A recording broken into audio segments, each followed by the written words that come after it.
Welcome to LOA Today. I'm Walt Thiessen here with life coach Cindie. Today is Wednesday, January the 8th, 2020. It is 4 p.m. New York time, and wherever you are in the world, thank you for joining us for another episode. So, Cindie, hey, how you doing? Hey, I'm doing well. How are you? Happy New Year. Happy New Year. Yeah, it's great to be in 2020, which I'm calling the year of clarity, and I'm discovering all the different ways that I am discovering clarity. We're only 8 days in, and already I found a whole bunch of them. I mean, we're right? Good, you know? Excellent. Yeah. And as usual, most of them are, should we call them 2x4 lessons? Oh!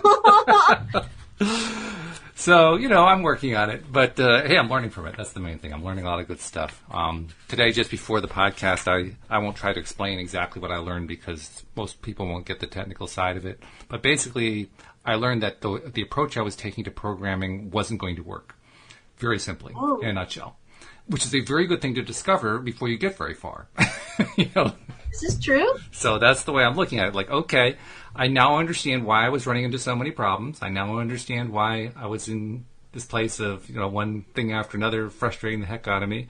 Now I have a clearer path. So clarity actually, it was a 2x4, but clarity actually helped. Well, I kind of think of things in that way. I remind myself that it's part of the process. It is. Especially with learning curves that have to do with anything with the computer, with, anything that's computer, writing code, whatever. Because even just learning new software sometimes is like, especially when you know the old program so well, you can do it in your sleep and then you get a new one, everything's different. And so at one point I used to get so frustrated about it. And I thought, you know what? I have to make this okay. I have to decide that all of the, I'm making air quotes, right? But setbacks, all the setbacks, I just have to make that okay. I just have to say that's part of the process. It always happens. It always will. It's okay. It's not something going wrong, right? And everything seems like a lot easier after that. It does. You're right. And kind of as a corollary to what you're talking about, I just described it as a 2x4, but really, we're not talking about any severe pain going on here. It's not like I have blood dripping from my head or something like that. Right. It's more like sitting back and saying, "Oh, I just wasted the last 2 weeks. Why did I do that?" That's the kind of 2x4 we're talking about. Yeah, but it really wasn't a waste, and I guess that's what I'm saying. Yes. We make that proclamation, but then in the end, we realize, well, we really learned some important things, and that's it. If nothing else, we develop more patience or whatever happened, right? What I've been doing, I love that you said 2020, the year of clarity, because I think I've recognized over the last few years that might be the most important thing. Yes. Because, when you're in sales, there's a saying that people talk about when you're in sales. You say, the confused mind always says no. Right? So it's like when you're pitching something to someone and you're giving them all these details and they're confused because they're, not an expert like you are, and you're giving them all this stuff and it's just way too much. They're probably not going to buy it from you because it's just confusing. So let it be easy and let it be simple. But I think that that's a great idea for all of life. It's like when we have confusion on any level, everything's harder. And so getting clear about what we want, right? Getting clear about anything. So I love the year of clarity. I love that. I do too, yeah. It's always easier when we're clear about it. It has the obvious corollary to 2020 vision. That's where I got the idea from. Exactly. Yeah, but it is clarity. And in fact, you're right. The last 2 weeks, one way to look at it is the 2x4. The other way to look at it is tremendous clarity. I achieved a lot of clarity today about 10 minutes before I took a break and then came back to do the show. That's how recent I received the clarity. Excellent. And Abraham Hicks, they have their 22-point emotional guidance scale that you can use to figure out, where you are with your own emotional state and where's the next level to get up to and so forth. If you look at the top level has 5 or 6 different descriptors, one of which is clarity.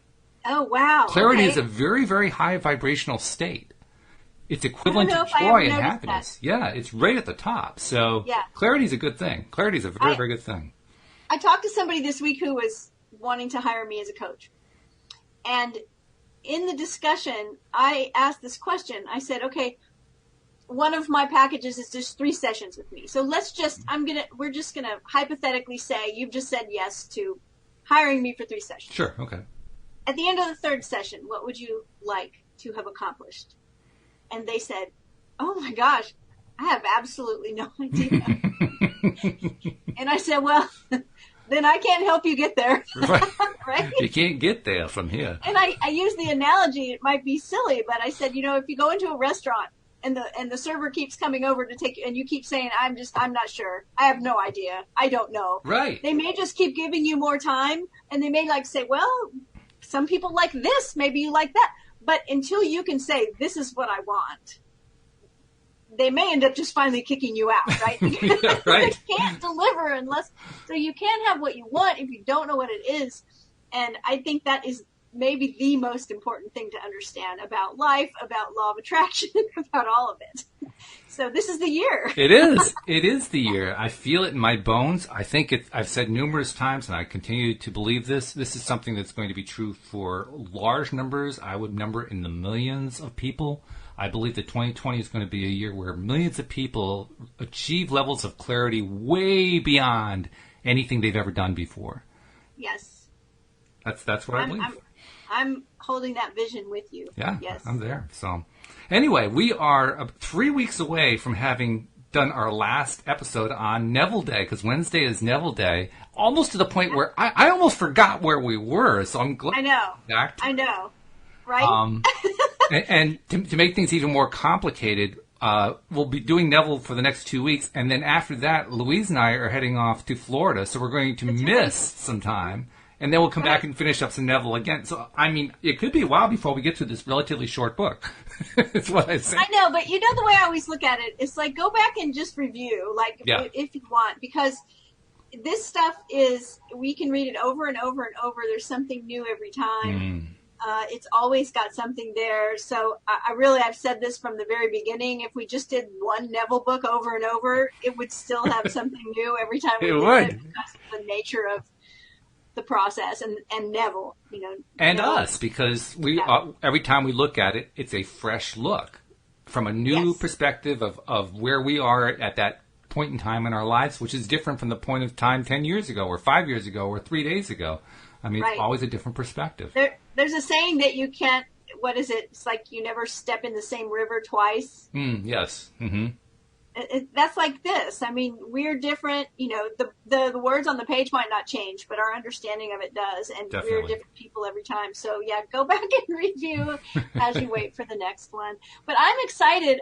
I know I'm going to open space for you to do announcements. But when I look to see, because I did the same thing, I was like, wait, what chapter are we on? It seems it's been, we haven't been together since last year. Yeah. So I looked it up, and the name of the chapter is The Game of Life, which got me really excited for another reason, and that is that one of my other favorite old-timey, New Thought teachers is Florence Scovill Schinn, and her big famous book was called The Game of Life and How to Play It. So when I saw that chapter title, I kind of went, wait, oh, yeah, yay. So very cool. I think it's going to be exciting, but I know there's announcements to be made first, so well, let's do those. First and foremost, if you're not yet subscribing to the podcast, please do so. Most of you know how to do it, but for those who aren't quite sure where to go, the easiest thing is just go to loatoday.net webpage, and at the top you'll see little instructions that you can do, usually in 1 or 2 clicks, how to subscribe, and it's really, really quick. And then from that point on, all of our shows come streaming right to your device as we publish them. Also, check us out on YouTube, because we live stream to YouTube as we are recording these podcasts, and so you can actually watch us. You can see what we look like while we're doing these shows. Just go to YouTube and do a search for LOA Today Podcast Videos. We'll pop right up. Click the subscribe button, click the little bell so you get notified whenever we do a show, and just like that, you'll be able to follow along on YouTube. And we also have a group that I started up a year ago and then kind of restarted in November on Facebook called the Law of Attraction Pivot Pals. And Pivot Pals is about coming into a very safe environment to share what Cindie and I call your vignette, your little thing that you're trying to imagine and bring into reality using the Law of Attraction. Basically, you share your vignette, everybody else piles on and says, yeah, go, go, go. And then you go back every single day and you review your vignette, because, Cindie, that's the thing that I am realizing we are most often lax at. reviewing the thing that we're trying to attract to keep building the vibration up. Most of us, like if we do like a 30-day affirmation or something like that, we stop after 3 days if we get that far. Well, and I think another thing that happens is we create a vignette, and then at least I know this has happened to me, and I may be consistent with it for a few days, and then it's like something else, shiny object. Oh, and I create another vignette, right? It's like, and it's difficult for me sometimes to create one and stay with it. Like with that one until, all these people that we read about in the Neville books that created their little scene and then imagined it every day. Every day. And maybe every day in the day, and then every night as they're falling asleep, and then every day and every night and every day and every night. And we hear them say, we read their stories and they say 3 weeks later. Right. 3 weeks later. But they didn't just do it for 2 days and then forget about it. They kept going until the thing came about. And so, I'm raising my hand. I'm guilty of not following through with holding the vision for something. It's really funny because I hold the vision for my clients for this podcast. And for some reason, those things, like I'm very consistent about. Then I'll create something in my own mind, and yeah. Well, it's easier. Not all the time, but sometimes, I'll think of something and won't follow through. The times that I do follow through, the things happen, and sometimes in days. Oh, yeah. It can happen really quickly. No doubt about that. It's a great thing to remember. Just be consistent. Consistency is huge. Yeah, and like you say, I think we were surprised in the last book, The Law and the Promise. That's the last one we reviewed of Neville's, that there was actually a story where they only did it once. It's like, oh my God. Right. I think, was that the story about the hat? Yeah, I remember that. I think so, yeah. Yeah, she pretended that she was putting on a hat in the mirror, I think, and admired it. It wasn't even there. She just pretended and admired it, and then went off and then went to lunch, and there was a woman with the hat on. She complimented her, and then 2 days later it arrived. Right. She said, I didn't really ever like this hat, but I thought you did, and so here, you have it. It's like, oh my goodness. Okay. Awesome. So that's the exception. The rule is that every other story in Neville, his books are just chock full of stories. Every other story is where they keep reviewing it over and over again. So there's a lesson in there. Like, that's where you have the big power. Well, the thing that's interesting to me is that we have read quite a few stories, and the majority, at least in my recollection, the majority of them that give a time, some of them don't. Right. But the ones that do, it was weeks. That's right. Like, we had a bunch of stories in a row where the person said 2 weeks later or 3 weeks later. Yeah. And I'm like, I have a friend that she and her husband remodel houses, and they live in the houses while they're doing it. So they'll buy a house and completely turn it into a show place, and then they'll sell it and move on to the next one, and they love doing it. But since they're living there while it's happening, oftentimes they're living without a kitchen for a little while, right? Or the floor in a room will be torn up or whatever. And she always says, well, it's only going to take, the floor will be in 2 weeks. I can do anything for 2 weeks, right? It's not forever. It's just for a couple of weeks. And I always think of this Neville thing. I'm like, if we really understood the power in consistency, holding the vision for something for a few weeks wouldn't be a big deal. That's right. And so, but so often it's that we just quit. We do. We give up so easily. Well, you identified it really nicely. You talked about how it's so easy for you to hold a vision for your clients, or it's so easy for you to hold a vision for listeners when we're doing the podcast, but it's so much harder to do it for ourselves. And that's true. It is easier to hold it for somebody else. And I think it's because we don't have as much resistance built up. We don't have all that emotional angst associated with it. Absolutely. Yeah. Yeah. I told a client the other day, they said, well, I have trouble believing this. I said, well, I don't. I see it. So don't prove me wrong here. I see it. So, yeah. Anyway, I'm excited to start this chapter. Yeah, let's do it. Chapter 5 of Neville Goddard's Seedtime and Harvest, this little bitty book that's going to take us forever to get through, but it's fine. It's called The Game of Life, and like I said, that got me exciting. He starts with a quote from Shakespeare. I laughed when I read this earlier. I can easier teach 20 what were good to be done than be one of the 20 to follow my own teaching. Didn't we just say that? Yes, what we were talking about? I mean, come on. This stuff is spooky how this happened. I know. He says, with this confession, now this is Neville talking, this is what made me laugh. With this confession off my mind, I will now teach you how to play the game of life. So he's like, yeah, it's easier for me to teach you than for me to do it myself. Right. Okay, so. a little window to Neville's soul going on there. Well, it's like we can all breathe a little sigh of relief. Yeah, right. Neville's telling us that it's easier to talk about it than actually do it. Yeah. So we can say, okay. Life is a game, and like all games, has its aims and its rules. In the little games that men concoct, such as cricket, tennis, baseball, football, and so on, the rules may be changed from time to time. After the changes are agreed upon, man must learn the new rules and play the game within the framework of the accepted rules. However, in the game of life, the rules cannot be changed or broken. Only within the framework of its universal and everlastingly fixed rules can the game of life be played. The game of life is played on the playing field of the mind. In playing a game, the first thing we ask is, what is its aim and purpose? And the second, what are the rules governing the game? In the game of life, our chief aim is towards increasing awareness, an awareness of things of greater significance. And our second aim is towards achieving our goals, realizing our desires.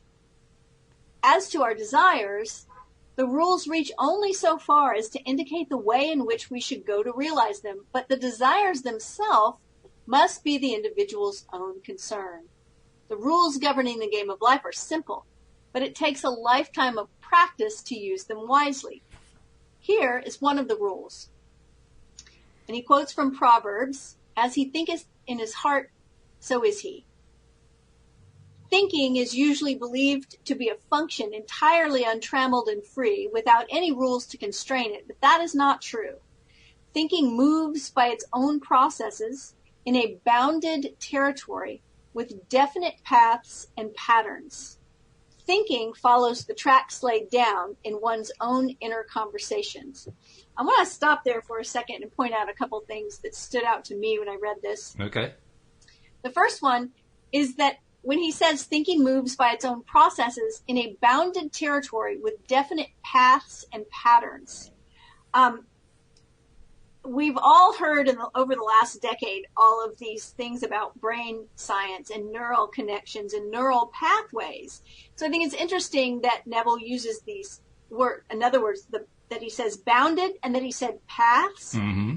Because literally, by thinking the same thoughts over and over and doing the same things, we create neural pathways that make it easier. That's why we have muscle memory. That's why things that we practice get easier and easier. That's why you can hop in your car and drive over to your friend's house or to the store that you go to all the time and practically, do it in your sleep. Hope right. Not literally, but, it's yeah, right. it's easy, right? You don't mm-hmm. have to really think about it too much.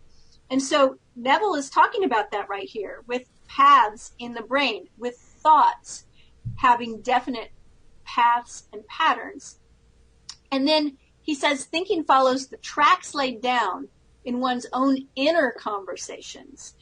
There is a saying from one of the astrologers that I really love, and Caroline W. Casey. She says, imagination lays the tracks for the reality train. That's cute. And when I read that, I thought about that. Think that our thinking follows tracks laid down in one's own inner conversations. I said to somebody this week, you've heard me say lately, like, I don't really have any beliefs. I'm training myself to not have any beliefs. I just say I like to entertain certain possibilities.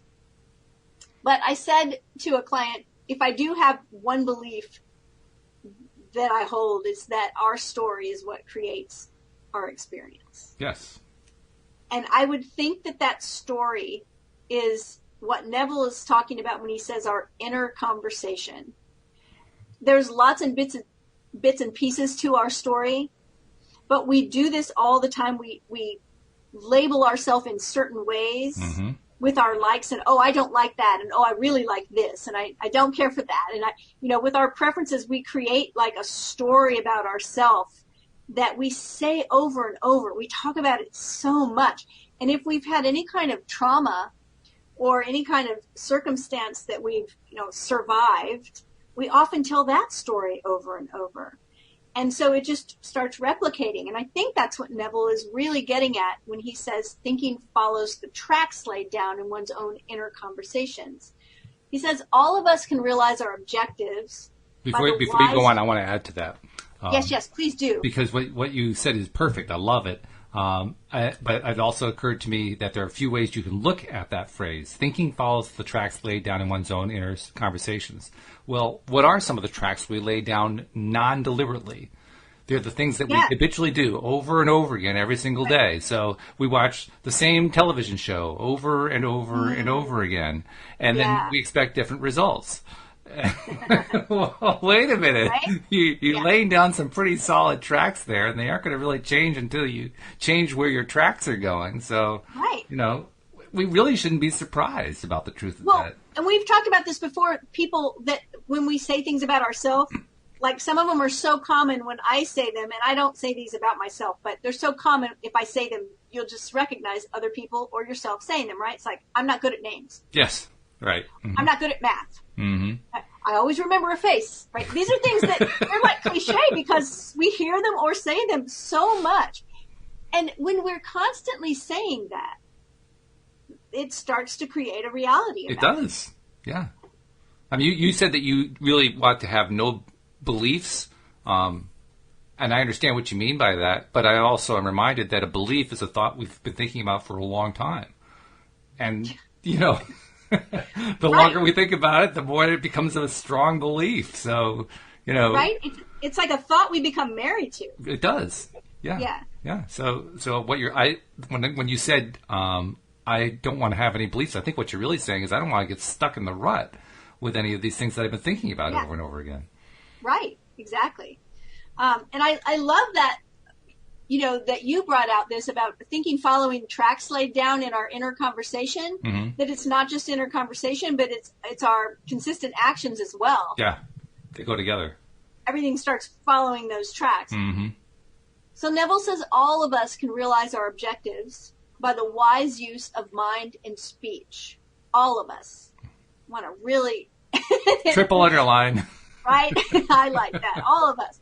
Most of us are totally unaware of the mental activity which goes on within us. But to play the game of life successfully, we must become aware of our every mental activity.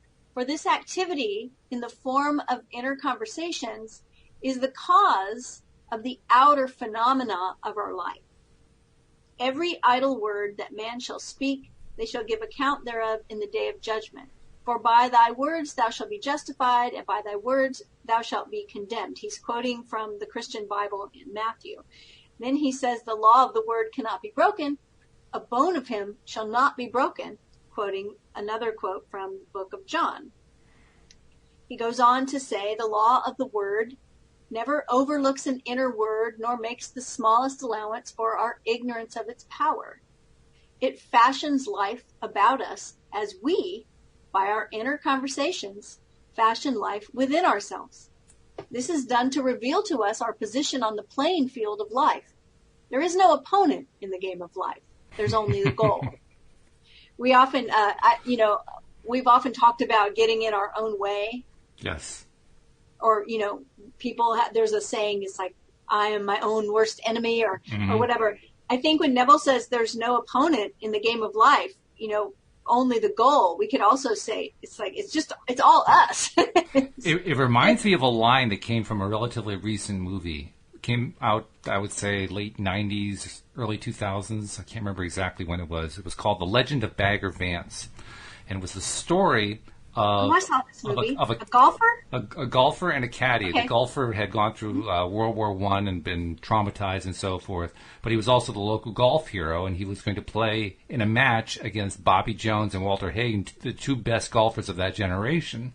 Uh-huh. And it's the story of basically how he rediscovers his swing and has this caddy, played by Will Smith, who helps him rediscover his swing. Well, in the course of doing all that, Will Smith's character says, golf is a game that you cannot win. You can only play it. And I thought, that's brilliant. That is a brilliant way of expressing it. You cannot win the game. You can only play it. you could say that about life, right? Absolutely. Yeah. Yeah. Yeah. So true. So we want to play it well. That's right. Yeah. Neville says, not long ago, I was discussing this with a successful and philanthropic businessman, and he told me a thought-provoking story about himself. He said, you know, Neville, I first learned about goals in life when I was 14, and it was on the playing field at school. I was good at track and had a fine day, but there was one more race to run, and I had stiff competition in one other boy. I was determined to beat him. I beat him, it is true, but while I was keeping my eye on him, a third boy, who was considered no competition at all, won the race. That experience taught me a lesson I've used throughout my life. When people ask me about my success, I must say that I believe it is because I've never made making money my goal. My goal is the wise, productive use of money. Neville says this man's inner conversations are based on the premise that he already has money. His constant inner question is the proper use of it. The inner conversations of the man struggling to get money only prove his lack of money. In his ignorance of the power of the word, he is building barriers in the way of the attainment of his goal. He has his eye on the competition rather than on the goal itself. And every one of us can say, yeah, we've done that. We know what that feeling is. That's a very, very familiar feeling. I think it is kin to how often we find ourselves focusing on the how. Yes. Instead of on the goal. And especially where money's concerned. And I think that's just because the world we live in requires exchange, requires money for almost everything. So often we make that the goal, but the truth is, if you had a room full of cash and it couldn't be spent, that's not really what you want. That's right. Right? You don't want, $1 million that's tied up somewhere and you can't use it. You want what you think that money will buy you. And for some people, it's not even really tangible. Some people will say, oh, I really want to travel. I mean, that's one thing I really want to do. And extra money, that's where I want to put it. And I want to travel. Sure. And so it doesn't really matter whether money comes in and I spend it on travel or, I don't know, I obtain the ability to travel some other way. That's not really important. For some people, it's not even anything tangible. It's like they want to feel secure. They would feel secure if they had more money. They would feel safe. They would feel like they had more freedom. Those are all things that money can't really give us. It's true. In fact, you elicited two thoughts as you were describing that. First, talking about how it isn't necessarily about acquiring money in order to travel, because there are a number of different ways to travel. My sister has a good friend who, by virtually any definition you can come up with, would be qualified as poor. She never has a ton of money. She travels every year. And she travels paid for by somebody else. And it's always a different person. Right. Yeah. It's amazing. I mean, she could do it practically on demand. If she wants to go someplace to do something, the right person shows up to help fund the way so she can do it. Yeah. I was talking to somebody the other day about how often also we can hook goals that we say we have to money. Like, for instance, the famous question that coaches ask sometimes is, okay, let's say you won the lottery. And really all that means is, let's say you don't have any worries about money. Everything's taken care of. What would you do? And some people say things like, oh, I would start making art. I would write a book. I would take up acting. Yes. I would learn how to whatever. And it's like, none of that is prohibited by your lack of money. That's right. Right? It's like, if you have a pencil and a piece of paper, you can start writing your book. You don't have to wait until you're wealthy to do it, And so sometimes we hook everything to that sense when it doesn't really need to be. So I think not just money, by the way. We also do it with other things. I mean, all kinds of things. Relationships comes to mind, right? Yeah. Right. How many people say they want to have their special someone to have the relationship with? right? So they want that special relationship. They don't have that special relationship, but they really want to. How can I find that one special person? Not realizing that you don't have to find that one special person in order to have good relationships. They're actually postponing having the relationship until they find a special someone. Yeah. Which is really so something. True. And it's a really good point. Like, thank you for making that point. Because that's actually how you end up with the special person. Yes. Is you let go of the important, I've been talking about this all week to people that I've been coaching about unhooking from the importance of something a little bit, dial it back a little bit, because all the things that we think are so important that we start hanging everything on like that, it just creates so much resistance. Yep. It's like if we can learn how to just, I literally have been this week doing this.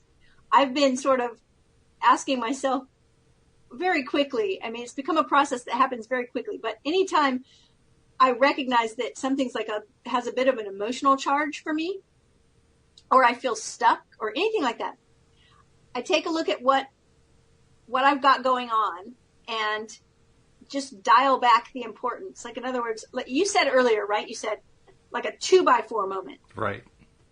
And then a few minutes later you say, it's not like I'm bleeding from the head. Right. So it's like a 2x4 moment. It's like a 9 on a 10 scale. Mm-hmm. Maybe this is a 3, Yeah, right? I've been doing that with myself all week. I'm like, anytime you find yourself really stuck or really upset or frustrated or anything, it's always because there's just too much importance put on whatever's happening. And to stand back and say, this is not really that important.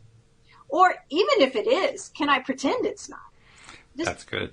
Just turn the dial down a little bit and you'll recognize it eases the tension involved from putting so much importance on something. The one kind of thing I can think of that has the greatest tendency to put too much importance on it, and it's almost incalculable how much importance you can put on it because it seems like, well, you can't make it important enough, is health. If you're sick, if you're dealing with some sort of a chronic condition, maybe you have a life-threatening condition or something like that, it's really hard to play that down. It's really hard to say, that's not the most important thing in my life. I will tell you something. I will show you my wrist brace that I've been wearing because I've overworked my hand, and I'm very grateful this week for being able to paint and write and knit and do every other thing I do with my right hand. I am right-handed because I haven't been able to use it. Mm-hmm. And at first I was saying, when I figured it out, when I realized what it is, this is de Quervain's stenotendivitis. But now I'm just saying I'm healing. Yeah. Right? My hand is healing. Not my hand is hurt, not my hand is injured, not my hand is out of commission.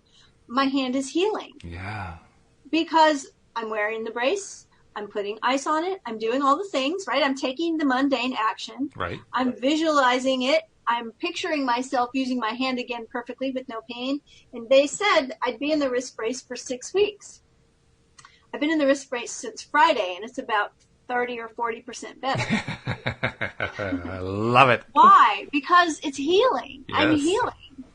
That's the difference in the framing of it. Right? Absolutely. I'm healing. So you're talking about that there's almost nothing as important as our health. I mean, anyone who is experiencing any level of ill health or being unwell agrees, right? Mm-hmm. Sure. Your health is everything. If you've got a wonderful partner and all the money in the world, but you're sick in bed, it's just, right? So that's the frame, though, because we all go through times when, there's dis-ease, there's a situation where we're unwell, and it's to recognize that we're healing. I love the idea that every symptom is a healing gesture. And I've been telling myself that my body's propensity is to heal.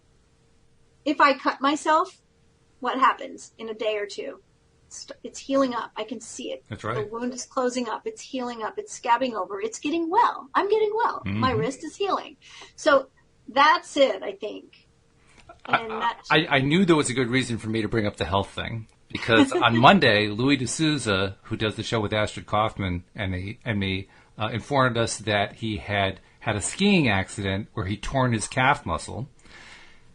Ow! Tuesday, Ow. I did the show with Alex, who was in a completely different place in the house because she'd thrown her back out, so the only way she could do the show was laying on the couch. Yesterday and today, my wife yesterday is telling me she has this massive headache. Today, she had tremendous levels of fatigue. I mean, and then now you're showing me with the wrist. I've had a thing going on with the palm of my right hand where I do all my mousing for my computer programming. Yes. You know, and it's all the same thing. They're all opportunities to reframe just the exact way you did it. I love the way you described that. Yeah, we're all healing this week. We are healing. We're all getting well. There's a whole bunch of healing going on. So good stuff. I love it. I love it. That's good. All right. So I love this next quote that Neville uses. The fault, dear Brutus, is not in our stars, but in ourselves. That we are underlings. From Julius Caesar, Act 1, Scene 2. He says, as the worlds were framed by the word of God, so we as imitators of God, as dear children, create the conditions and circumstances of our lives by our all-powerful human inner words. Without practice, the most profound knowledge of the game would produce no desired results. To him that knoweth to do good, that is, knoweth the rules, and doeth it not, to him it is sin. In other words, he will miss his mark and fail to realize his goal. I like this frame of life being a game for another reason, and that is that we're in the age of virtual reality. Oh, yes. And video games and cheat codes, right? So Neville's giving us the cheat codes right now. Yeah, that's it. And I've used this explanation with clients before, like let's say you're playing a game and you don't have the codes and no one has showed you the run-through of the video game. And you keep hitting this one part that's just like the worst thing ever until someone tells you, oh no, that's actually really good. Keep going because you think you're in the wrong direction. That's actually right where you want to be. So I've been using that forever in my coaching and in my life. It's like deciding the rules of the game, deciding that when something happens that's uncomfortable or seems like it's really bad, I've just decided it's the best thing possible. So it's really funny to have that conditioned response, right? Or chosen response. You hurt your hand on the mouse. You go, yes! Awesome! Exactly. Shifts the energy of everything. It does, yeah. Yes. So, in the parable of the talents, the master's condemnation of the servant who neglected to use his gift is clear and unmistakable. And having discovered one of the rules of the game of life, we risk failure by ignoring it.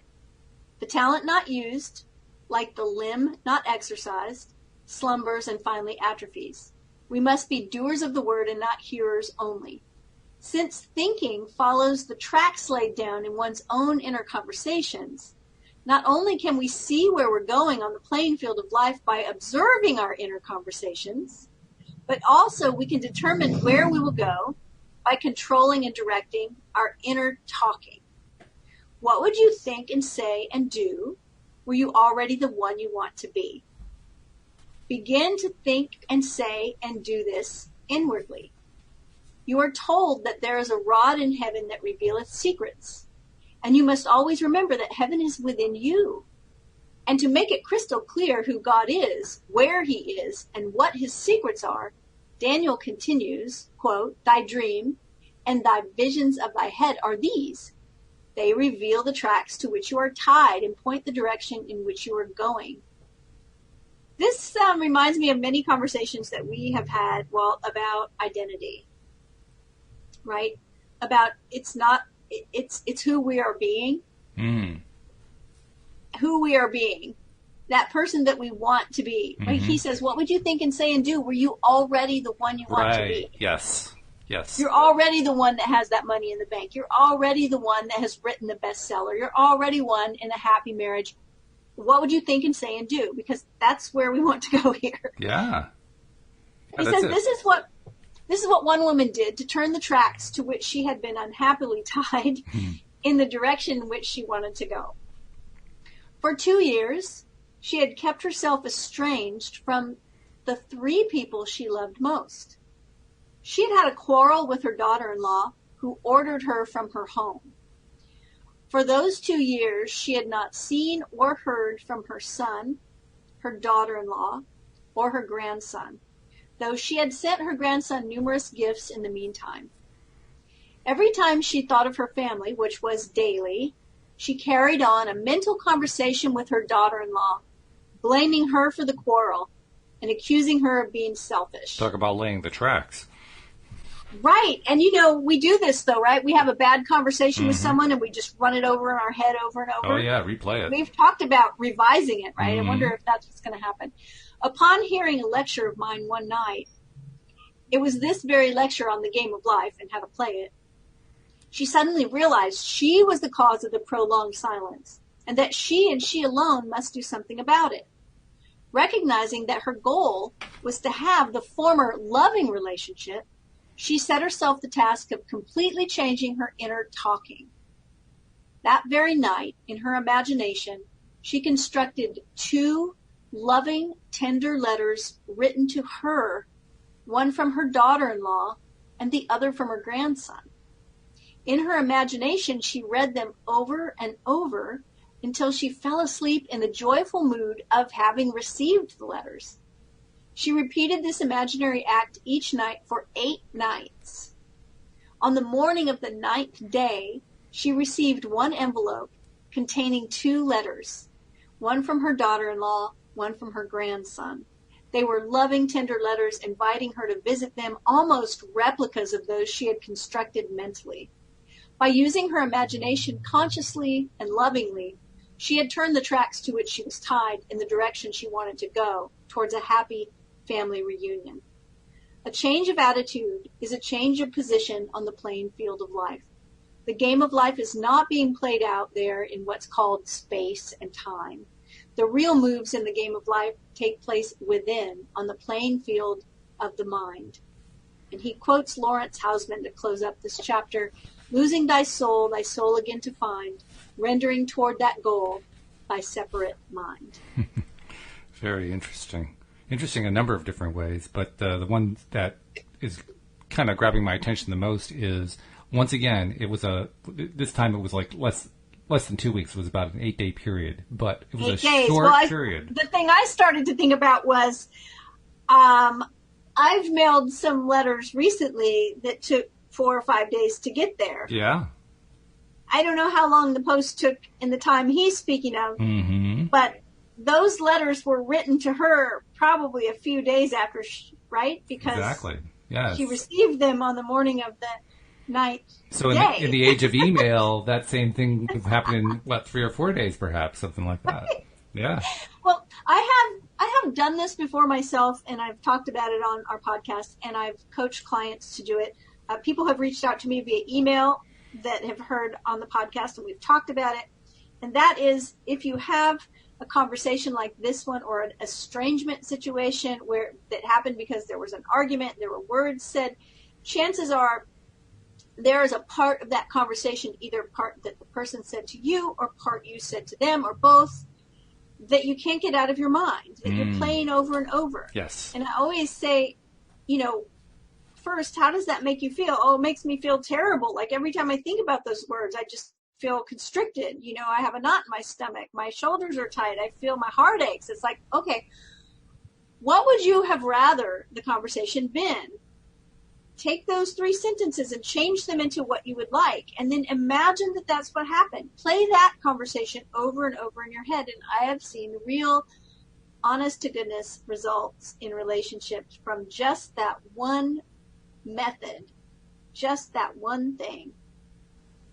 It's an amazing thing. And it's amazing. Really what Neville is talking about here, he doesn't use the same terminology, but in Abraham Hicks' terms, he's talking about releasing resistance.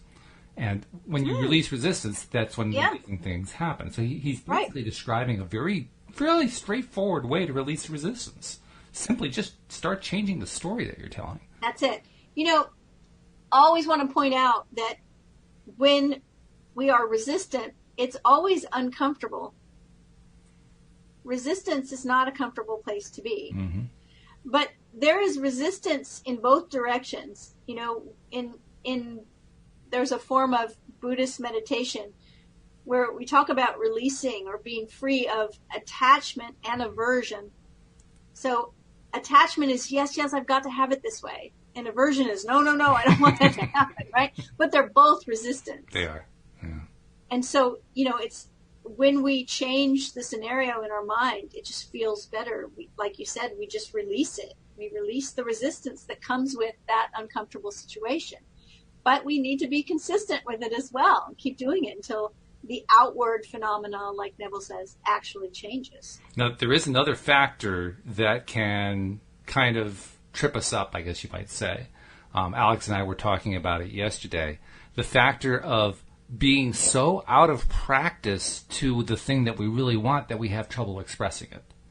So, for instance, what was it we were talking about yesterday? I think we were talking about various medical and mental conditions that she's been diagnosed with and so forth. And so I asked her at one point to effectively turn it around and turn it into, okay, what condition would you like instead? And she drew a blank. She was so attuned to that way of thinking in terms of medical diagnoses and prognoses and so forth. Thinking about it in terms of what she wanted instead was just foreign language practically. Yeah.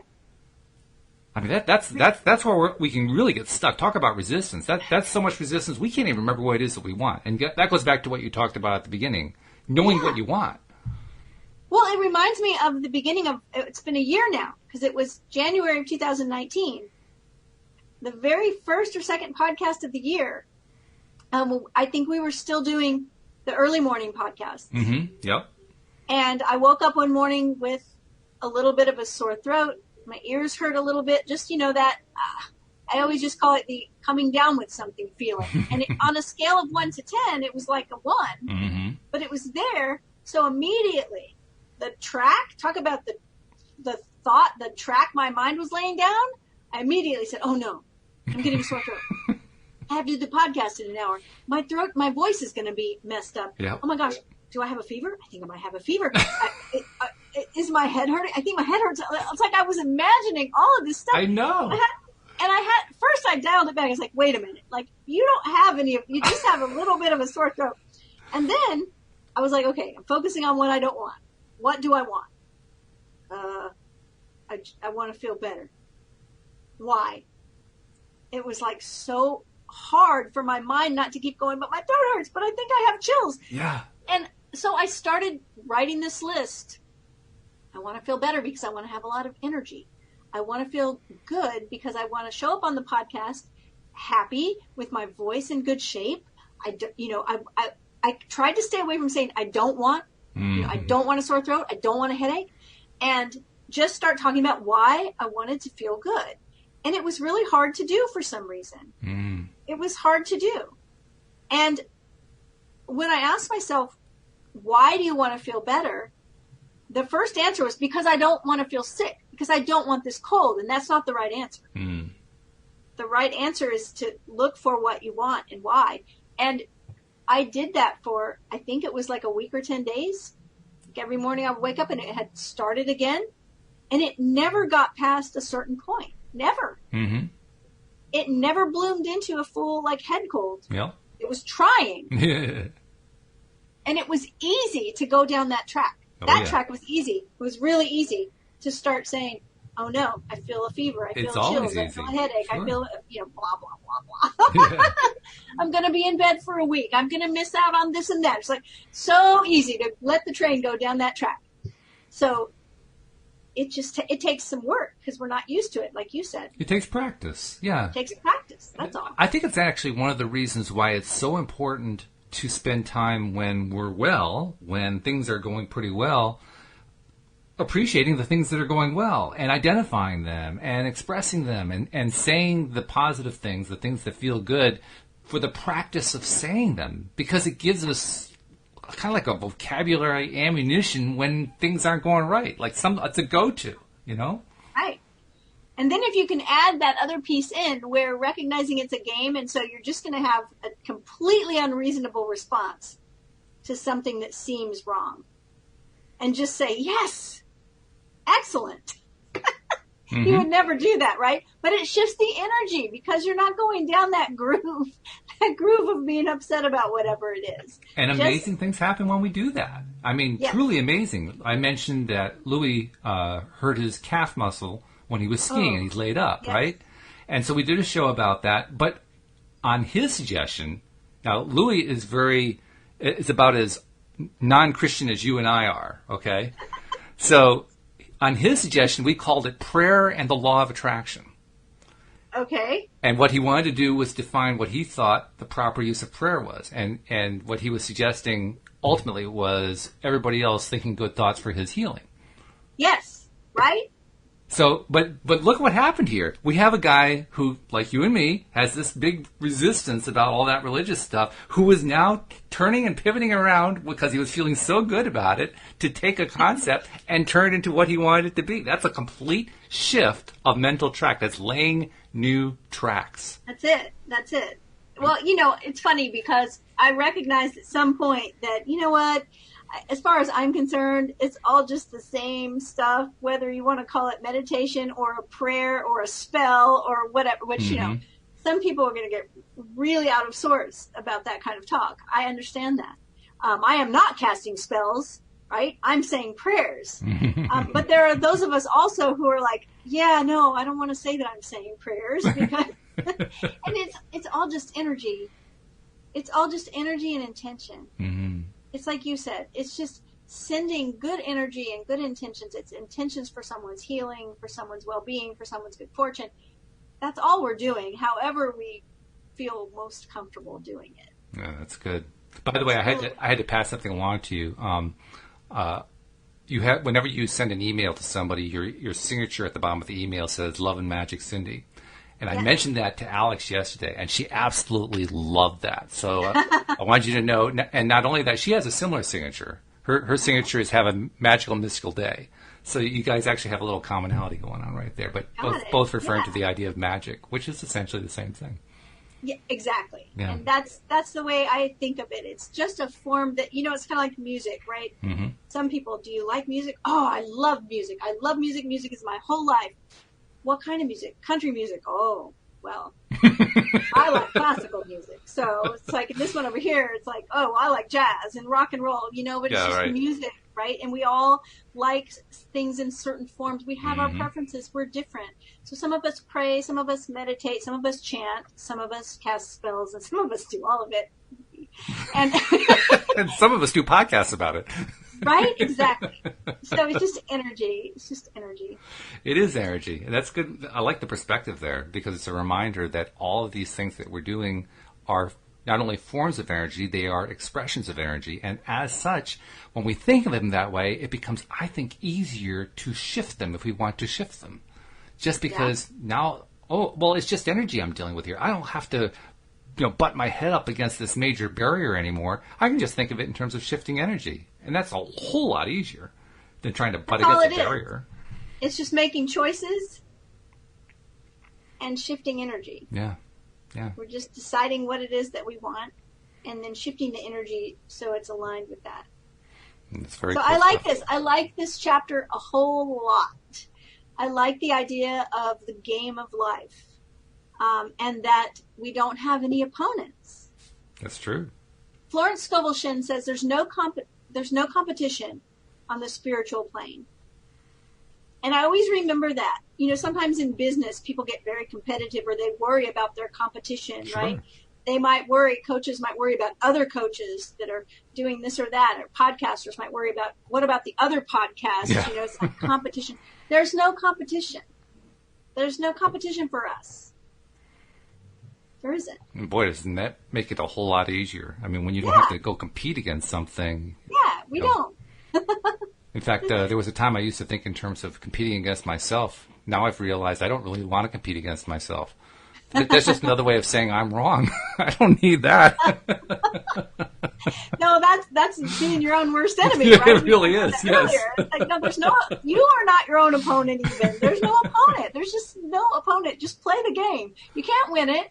You can only play it. You can only play it. That's right. You can only play it. So let's just play it well. Let's just play it as well as we can. So thanks to Will Smith for sharing that bit of wisdom in the movie Bagger Vance, the Legend of Bagger Vance. Before we go, I want people to know how to reach out to Cindie Chavez, the fantastic life coach, because clearly she's got her magic together. How do you do it? I would love for you to reach out to me. You can find me on my web. My web address is cindiechavez.com. So CINDIECHAVEZ.com. And there's a contact me form on my website, and that's usually how people get in touch with me. And I'd love to hear from you. If you want to hire me as a coach, that'd be fantastic. But if you also just want to say, hey, I heard you on the podcast, and, just any kind of feedback you give us, we always love to hear from you. People have sent us suggestions on what they liked and what they'd like to hear, and, all kinds of things. I just love to have you shout out and say hello. By the way, you made me think of something. I want to let some listeners know we've received some emails and messages via website and so forth from listeners pointing out that there have been times where our voices, not just yours and mine, but all the co-hosts, the voices tend to be either louder or softer, and sometimes it's hard to keep up, and they're changing volumes and so forth.